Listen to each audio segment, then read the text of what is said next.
working on the shower. Just got the water out of the pipes, the residual water. Now I'm going to show you how to take this valve out and get to the heart of the problem.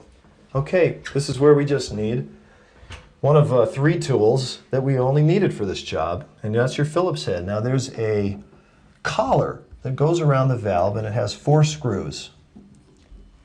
So we're going to pull out each of these screws one at a time. Okay, there's 1. There's 2.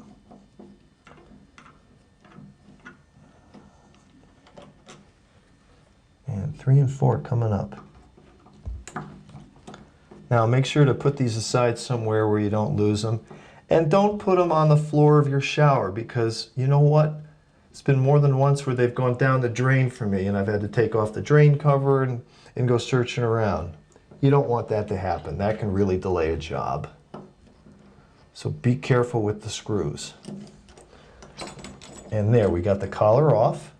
And here it is. It's got a little bit of a crustiness to it. That's just hardened water. Nothing to worry about. And let's just put this here. I got a soap just so everything's going right there for now. Okay. And this, now you're going to have some more water come out of here. So this is why I have a little piece of paper that I put here. And watch how that sort of funnels the water from the residual valve water right down. You don't want that going down the back of the wall if you can avoid it. It's really not going to hurt much if it does. It'll dry out eventually, but the less water back there, the better.